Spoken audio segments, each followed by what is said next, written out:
Welcome everyone, Costin here with a discussion about a Total War Saga Troy and why playing it on a high difficulty like Legendary may not be worth it in this game at all. Usually speaking, when it comes to playing on a high difficulty, it is worth it if you're a veteran player. There are a lot of issues with that. I think Creative Assembly's difficulty design is pretty terrible. I think Legendary in particular, with its autosave system that we can cheese, its limited camera, is fairly annoying in a lot of respects. And also, like, the public order penalty is frustrating as all hell. The most annoying thing, actually, is that you get a lesser chance in auto-resolve just because you're playing on Legendary. That is frustrating, extremely frustrating, because you have battles that you know you will win, but you have to play them manually again and again, even though they're not interesting battles, but you have to play them manually, because if you try and auto-resolve, you lose. But what's the reason on playing on Legendary? Well, generally it's to provide some level of challenge. You'll still be able to steamroll your enemies, but if you're not playing on Legendary and say Warhammer 3, you'll just annihilate everyone that stands in your path. But here's the thing. Troy works different, and it works different because it has the resource system, and I think the AI just doesn't handle this resource system very well in the game right now. I mean, if we look at the AI factions, we can see that, let's say Argos, for instance, right? They have a decent cache of resources over here. They're not fully utilizing it, and Argos in particular, as a faction, doesn't really hold a lot of territory. And this will happen on every difficulty that you play in the game. It will especially happen on Legendary difficulty, where you'll see AI factions with vast caches of resources laying around, taking very little territory. Like, I've played so many campaigns in this game where Odysseus basically does fuck all for like 40 turns, and he only takes these 3 territories. He doesn't even take control of his initial province, and only then does he start expanding in later territory. So, like, him only having like 2 entire provinces over here is pretty much the norm in his campaign. And you see the AI just sitting on vast piles of resources, doing absolutely nothing with them. This is the norm in this game, whether you're playing on Legendary or normal.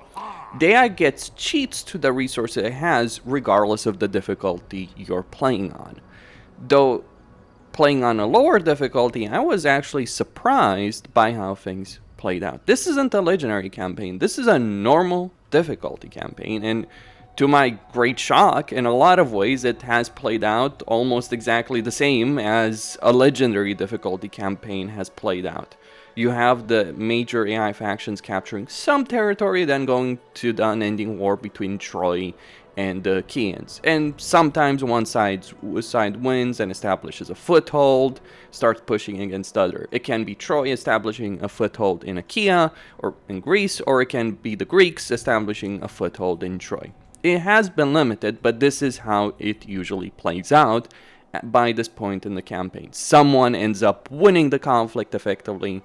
The reason is that the AI is relying on the resources it gets at cheats. It doesn't conquer a lot of territory. It's very uncommon, for instance, for Hector to take a significantly higher amount of territory than the initial province he has. Same with Paris or Aeneas, and same with all the Greeks, regardless of the difficulty you have. Sometimes you might see them confederating other factions. That's something you can see on see more easily on Legendary, but usually they will not accomplish all that much on the campaign map.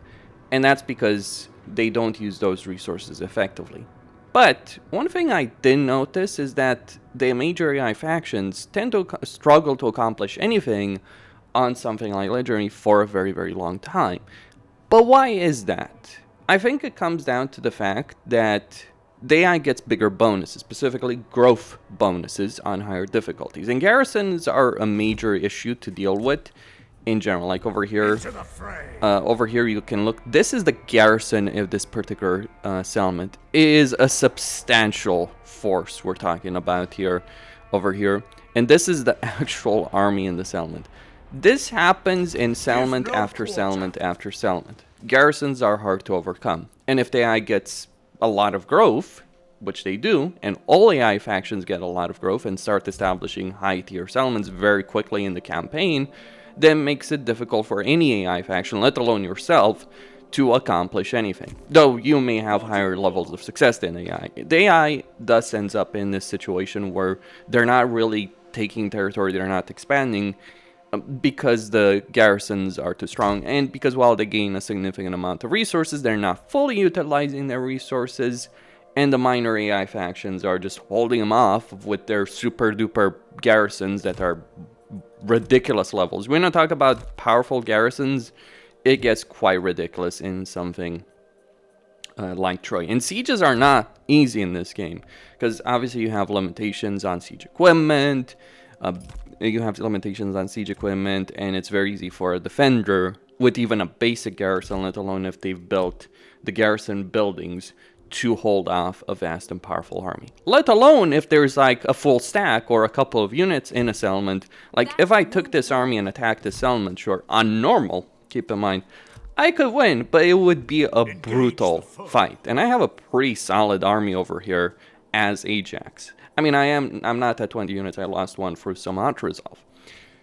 So playing on Legendary can actually slow down the progression of the major AI factions, because they're going to be slowed down by the minor ones, which would be less of an issue. It's really the question of growth, I would argue, that creates a lot of problems. Now, that's not to say that things are great on lower difficulties. AI is still too passive on lower difficulties. But I think it's like, when it comes to difficulty design, Creative Assembly just does the same bullshit every game. It's like, oh, upkeep, growth, public order benefits, etc., without really thinking things through. And Troy in particular is the kind of game that suffers from a lack of polish. Okay, so that's one difference between them, and you won't see the AI progress necessarily better on a higher difficulty than on lower difficulty. What are the advantages of playing on a higher difficulty versus a lower difficulty? Well, on a higher difficulty, the AI will have more resources. Not necessarily because they get more resources from the game, but rather because they have lower upkeep, they'll end up having more resources in their stockpile. Food, in particular. They'll have a lot more food, but they'll also have a lot of other things as well. Because of that, you as the player can get some absolutely ridiculous trades to really help fuel your economy. Get rich very quickly off the backs of the AI, especially if you're trading territory to the AI. Like for instance over here, in this campaign as Ajax, if I were to take Corinth and trade it to Agamemnon on Legendary, I could ask him for such ludicrous terms that he could fuel my entire economy for a long time after. It is pretty damn stupid, if you ask me, but that's one of the advantages of Legendary. It's also one of the advantages in Warhammer 3. The way you make money in Warhammer 3 is you trade away territory you don't need to the AI factions, get a ridiculous sum of money in return. That can help fuel your economy to a significant degree. Or you sack the high-tier settlements that AI will have because they have such growth. You sack them, you get a lot of money through that. But what's the advantage of playing on, say, normal? This campaign is on normal. Well, a lot less fucking frustration to begin with. If the overall balancing of empires is not going to be different between Legendary and normal, playing on normal has the benefit of you not having to fight every single fucking battle in the game. Now, some people are like, of the perspective of, like, oh, don't you like fighting battles? My answer is, I don't like fighting fucking garrisons. There's very few consequential battles to fight in any Total War game right now. There's very few battles where it's like, oh, that was really exciting and interesting. There's very few times when you encounter an interesting army that actually gives you a challenge and you have to think, as opposed to just forming up your units in a line of infantry, line of range units, cavalry on the sides. If that's exciting to you, I'm sorry, no, that's not. That's utter garbage of a battle, or throwing yourself for the choke points of a garrison.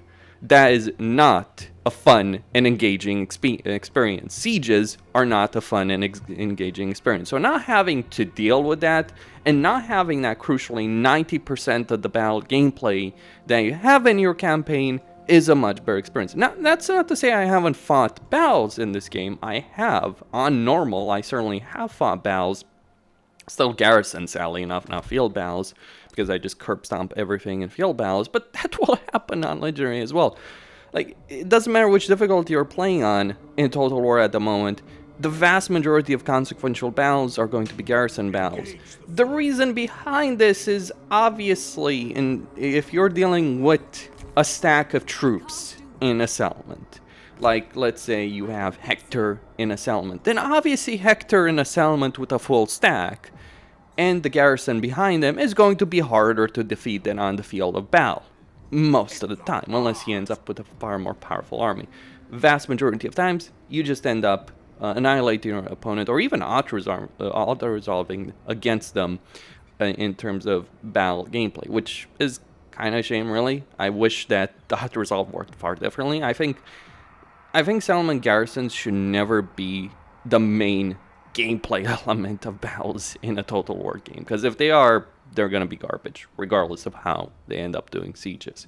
If I have to fight a pathetic weak garrison, I think it comes down really to the fact that they value too much these units in garrisons as opposed to like proper army units. Like garrisons should be counted less in auto-resolve at the very least than proper freaking armies for both you and the other AI factions, because they, like, these major AI factions barely accomplishing anything like 50 turns is pretty pathetic, but they don't accomplish much on any difficulty because they're held back by the garrisons that other AI factions do have.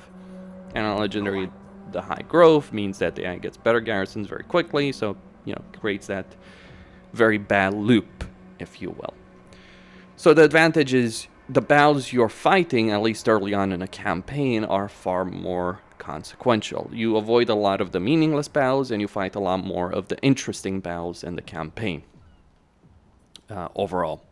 Even if you're still going to end up fighting quite a bit of garrisons when you do end up having to engage in a battle, but at least you're not wasting hours and hours and hours of your life. Like if I was playing an Ajax campaign on Legendary, then every battle for like the first 20 turns, like over here in Aegina, which starts under AI control, the AI army over here, the small pathetic garrisons that are in these two settlements, I would have to fight them manually, and it would take ages, like 20 plus minutes to win every single one of those battles. And the only interesting battle, this is the thing, the only interesting battle that might occur in 20-30 turns as Ajax would be actually against Athens, if I decide to fight Athens directly early on in the campaign.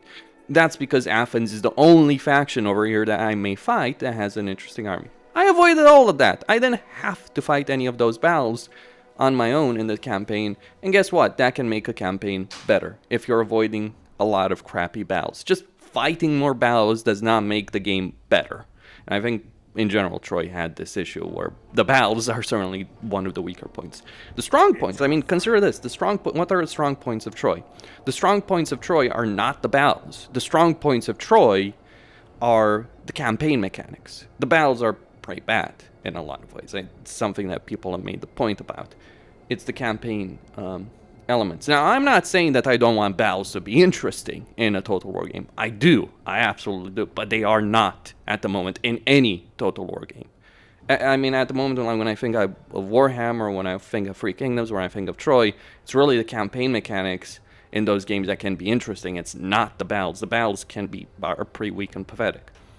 Like, Creative Assembly really needs to go back to the drawing board and improve those battles. And forcing people on higher difficulty to fight a bunch of meaningless, crappy battles is not a good gameplay experience. That's all I had to say. Costin here, signing out. Don't forget to subscribe, like, and enable notifications, and stay tuned for more.